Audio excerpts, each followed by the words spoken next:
Então, você vê um caso como esse aqui, desse paciente, o que acontece aqui? Você tem um aumento de volume que você não está esperando. Então, o paciente que tem um aumento de volume com rápida evolução, está doendo bastante. Isso, rápida evolução, isso quer dizer que tem 48, 24 horas de evolução. Isso dói muito. Você tem que primeiro, obviamente, descartar a possibilidade ou a hipótese de que isso seja um abscesso dentário, origem odontogênica. E o próximo passo, você está no universo de situações infecciosas de glândula salivar, no caso, a cialadenite. Então, isso acontece em paróstata e isso acontece em glândula submandibular. Quando isso acontece na glândula submandibular, você tem que também excluir a possibilidade de ser uma lesão odontogênica, um abscesso dentário de origem no 36 ou no 46. Você tem uma manobra aqui semiotécnica importante para fazer, que é tentar ordenhar a glândula para esclarecer o seu diagnóstico. Mas vê bem, isso é infeccioso, isso dói. Então, quando você vai examinar esse paciente, manejar a glândula, ele tem defesa. Ele tem defesa e talvez ele não deixe você fazer um manejo adequado, assim, mas você tem que avisar ele. Olha, eu preciso fazer um exame, que é uma manobra para confirmar se isso é algo infeccioso ou não. Mas é evidente que é um processo inflamatório que está acontecendo, mas todos esses detalhes semiotécnicos são importantes para você fechar o diagnóstico. Então, exclui a hipótese de ser algo dentário, de ser algo odontogênico, e aí, então, na sequência, o próximo passo é você fazer a ordenha da glândula, aonde o paciente abre a boca, a gente seca a saída do ducto, por fora a gente pressiona. E essa é a parte que dói, esse é o momento que o paciente tem defesa, que a gente precisa avisar ele que talvez seja bem desagradável essa parte do exame. O que você vai tentar observar? Bom, são 3 hipóteses. Ou isso drena a saliva límpida, o que é bom, sinal que a glândula está funcional, mas ela pode continuar infectada, né? Isso não exclui a hipótese de cialadenite de uma maneira nenhuma. Você pode não colher nada, o que é... E não pensa que vai sair um rio de saliva, né, gente? É 2, 3 gotinhas que vão escorrer. Se for na glândula submandibular, é a mesma coisa. Às vezes sai um jatinho ali da glândula submandibular, mas isso não é o normal. Você vai, talvez, observar a saída de pus. E se sair pus da glândula, bom, aí fechou, né? Você tem o diagnóstico conclusivo, sendo pus, você não tem mais dúvida a respeito do diagnóstico. Existe algum exame a mais que pode ser solicitado para confirmar essa hipótese?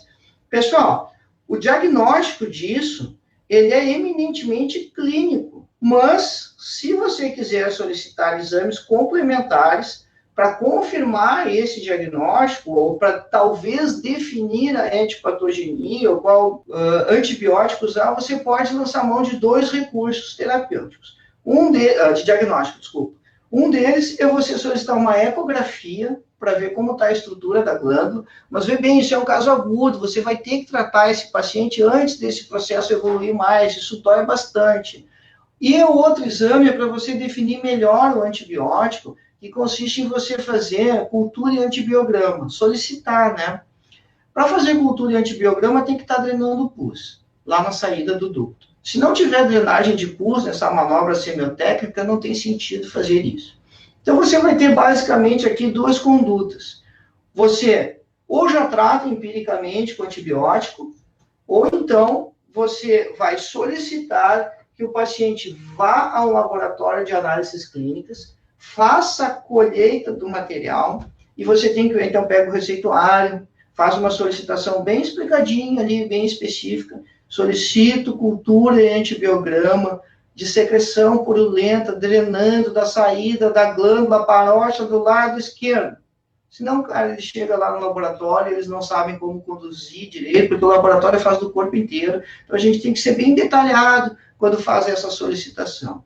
E já dá uma receita de um antibiótico empírico para o paciente tomar depois que ele fizer a coleta do material para cultura e antibiograma. Por que isso? Esse exame demora 2, 3 dias. Você não pode deixar o paciente com a infecção evoluindo. Se o paciente começa o antibiótico antes, ele pode mascarar o resultado do exame. Mas você, então, como disse, você não necessariamente precisa solicitar esse exame, você pode já começar esse tratamento empiricamente, e aí, se o caso está evoluindo legal, lembra também que a gente disse, né, não insiste na conduta terapêutica se você não está tendo resultado, se isso estiver evoluindo legal, aí você mantém o antibiótico.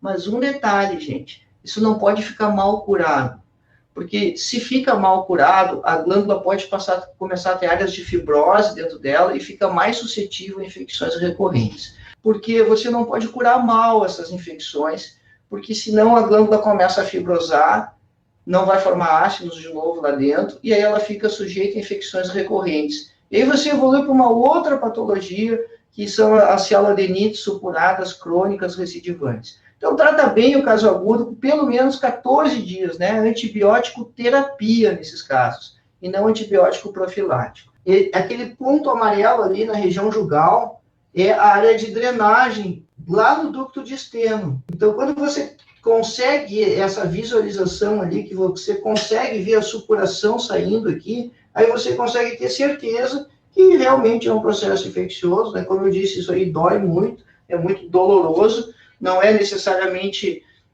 obrigatório ou fundamental que você tenha essa drenagem aí, que isso aconteça para você confirmar o diagnóstico, né? Você vai fazer pelo exame clínico, então, né, não tenha medo desses casos de cialadenite, né? Conduta e prescrição de antibiótico, você pode lançar mão de cultura e antibiograma, se for o caso, e uma ecografia, que no quadro agudo é extremamente doloroso,